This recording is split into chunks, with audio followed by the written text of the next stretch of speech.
आज आपके साथ एक ऐसी मिरेकल स्टोरी शेयर करूंगी, एक ऐसी लड़की की जिसे शादी से 4 दिन पहले मना कर दिया गया शादी के लिए, और वो पूरी तरह तरीके से टूट चुकी थी। और ऐसे में इंसान कर भी क्या सकता है। घर वालों की इज्जत दांव पे लगी होती है, और फैमिली वालों की सारी एक्सपेक्टेशन उस लड़की से होती है जिसने अपनी पसंद से शादी करवा रही होती है। कि लड़के की टेंशन, उसकी फैमिली की टेंशन सब तुम्हारी है, क्योंकि तुम अपनी पसंद से कर रही हो ना।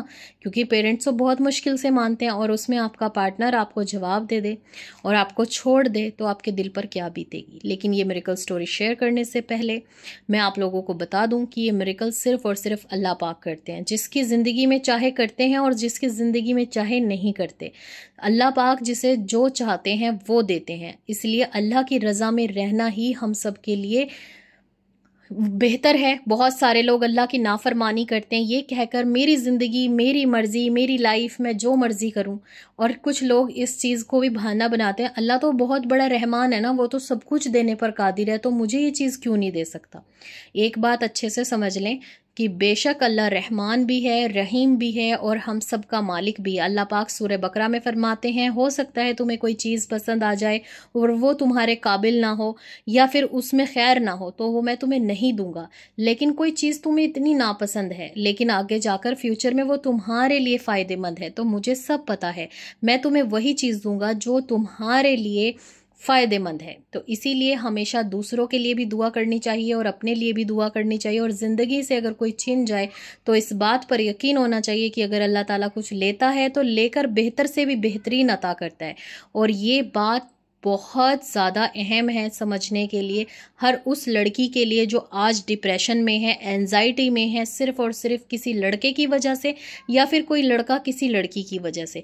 आपको चीट किया गया, आपको छोड़ दिया गया है, आपको रिजेक्शन मिली है, लेकिन आपसे बर्दाश्त नहीं हो रहा, सब्र नहीं हो रहा, तो आपको घबराने की ज़रूरत नहीं है। आपके पास वो है जो शायद उनके पास नहीं है, जो ईमान वाले नहीं हैं, जो दीन वाले नहीं हैं, यानी कि मुसलमान नहीं है। आपके पास तो अल्लाह है, वो आपको संभाल लेगा। और बहुत लोगों को अल्लाह पाक ने संभाला भी है, और आज तक आपको भी संभाला है। हमेशा एक बात याद रखें कि अल्लाह पाक किसी गैर महरम के लिए या किसी हराम रिलेशनशिप के लिए आपके दिल में मोहब्बत नहीं डालते, ये शैतान की तरफ से होती है। और आप सोचें, हमेशा ये जो मोहब्बत है आपके दिल में, एक ख्याल आता है, एक वसवसा आता है, जो धीरे धीरे धीरे धीरे वो इतना बढ़ जाता है कि ये रिलेशनशिप में तब्दील हो जाता है।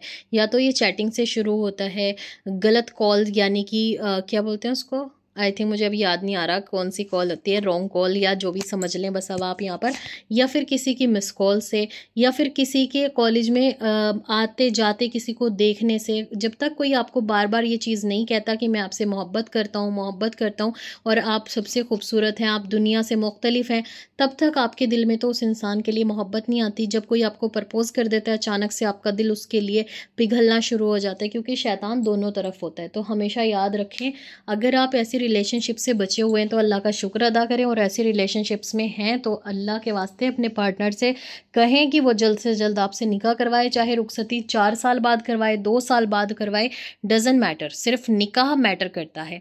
और जब निकाह हो जाता है तो हर चीज़ हलाल हो जाती है। क्यों आप लोग दुआ करवाते हैं कि आप ही हलाल रिश्ते के लिए दुआ करें? क्योंकि कहीं ना कहीं आपको पता होता है कि ये चीज़ें हराम है। अल्लाह पाक ने हराम की तरफ जाने के लिए इसलिए मना करा है क्योंकि हर हराम चीज़ का इफ़ेक्ट पड़ता है। जैसे कि शराब के साइड इफ़ेक्ट्स होते हैं, हम नशे में होते हैं, हमें कुछ याद नहीं रहता, लीवर ख़राब हो जाता है, किडनीज़ ख़राब हो जाती हैं। इसी तरीके से हराम रिलेशनशिप्स का भी इफ़ेक्ट पड़ता है, एंजाइटी होती है, डिप्रेशन होता है। शादी का वक्त आने पर लड़के लड़कियां छोड़कर चले जाते हैं, पेरेंट्स के सामने बेइज्जती होती है, अकेलापन हो जाता है, और आप अपने आप को हमेशा के लिए कोसने लग जाते हैं। आप अल्लाह ताला से दूर हो जाते हैं, नमाज़ों से दूर हो जाते हैं, दीन से दूर हो जाते हैं, और हर गलत काम में आपका दिल लगने लगता है। और बाद में जब आपको रिजेक्शन मिलती है, ठुकरा दिया जाता है, तब आपको सबसे ज़्यादा तकलीफ होती है। ना आपकी ज़िंदगी में सुकून होता, ना सब्र होता, और बस आपको लगता है कि वो इंसान मुझे किसी ना किसी तरीके से मिल जाए।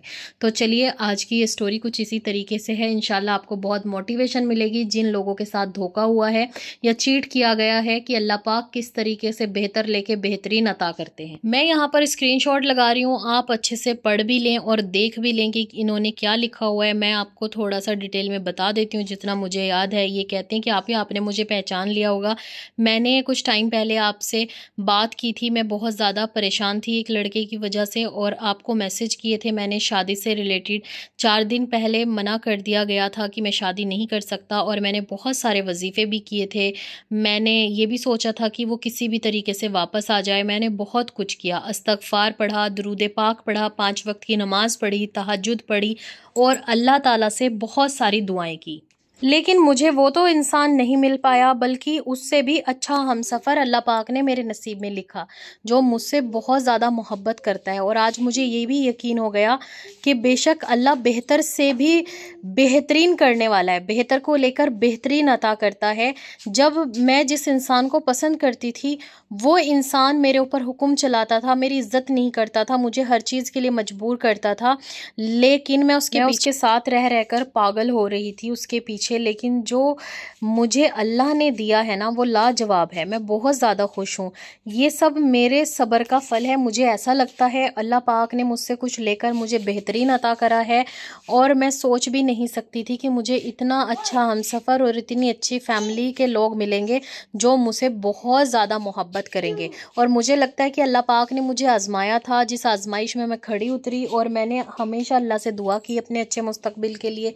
उस इंसान को मांगते मांगते अल्लाह पाक ने ऐसा हमसफ़र दिया कि जो मुझसे बेइंतहा मोहब्बत करता है। और ये कितनी बड़ी बात है किसी इंसान को भूलकर उस दूसरे इंसान की मोहब्बत को अपनाना। लेकिन जो समझदार हैं वही कर पाते हैं। हाँ, बहुत मुश्किल होता है, इन्हें भी वक्त लगा। ये नहीं कि इनको 4 दिन पहले छोड़ दिया तो इन्होंने 1 हफ्ते में या 10 दिन में किसी भी लड़के को अपना लिया। ना इनके साथ ऐसा हुआ कि 4 दिन के बाद किसी और से शादी कर दी गई, बल्कि इन्होंने सब्र किया, अल्लाह पाक से दुआएं मांगी, नमाजें पढ़ी, शुक्र करा अल्लाह पाक का कि अल्लाह जो भी तू देगा मुझे मंजूर है। और अल्लाह पाक का शुक्र अदा करते हुए, अल्लाह पाक से इस्तग़फ़ार करते करते, नमाजें पढ़ते पढ़ते, दुआएं करते करते और सब्र का फल अल्लाह पाक ने ये दिया कि एक ऐसा हमसफ़र दिया है जो इनसे मोहब्बत करता है, इनको फ़र्स्ट प्रायोरिटी समझता है, इज़्ज़त करता है और पूरी फैमिली इनकी इज़्ज़त करती है एज़ अ बहू समझकर कि ये हमारे बेटे की इज़्ज़त है। तो आप नहीं चाहते कि आपकी ज़िंदगी में भी कोई ऐसा हमसफ़र आए। अगर किसी एक के चले जाने से ज़िंदगी ख़त्म होती तो ये पूरी दुनिया ख़त्म हो जाती, लेकिन आप लोग उस टाइम पे नहीं समझ पाते। वक्त लगता है किसी को भूलने में, और ऐसे इंसान को भूलने में जिसके साथ हमने कुछ साल बिताए हों, फ़ोनों पे बातें करी हों, मिले हों और उस इंसान ने आप पर इतनी मोहब्बत लुटाई हो, तो आपको यकीन नहीं आता। लेकिन जो अल्लाह ताला करते हैं वो बेहतर करते हैं। इस स्टोरी से आप सब मोटिवेशन ले सकते हैं कि अगर किसी ने आपको छोड़ दिया तो ज़िंदगी ख़त्म नहीं हो जाती। अल्लाह पाक है, वो आपको संभाल लेगा। अगर आपके नसीब में वही इंसान लिखा है तो अल्लाह पाक उसे अता करेगा, और अगर नहीं लिखा तो उससे भी बेहतरीन आपको अता करेगा।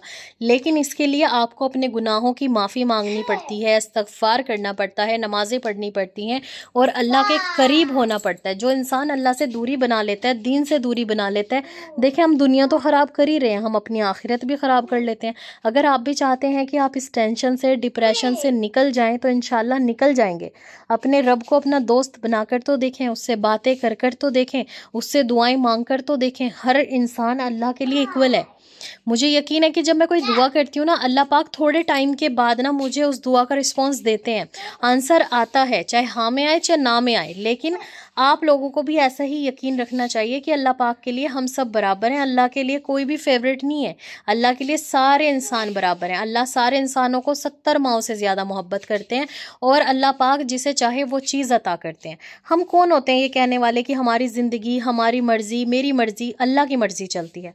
आप चाह के भी अपनी लाइफ में कुछ नहीं कर सकते। आप जब तक ये कर सकते हैं, जब तक ही कर सकते हैं, जब तक अल्लाह पाक आपको हिम्मत और ताकत दे रहे हैं। इसलिए सिवाय अल्लाह के कभी किसी पर यकीन ना करें और कभी किसी से ना मांगें।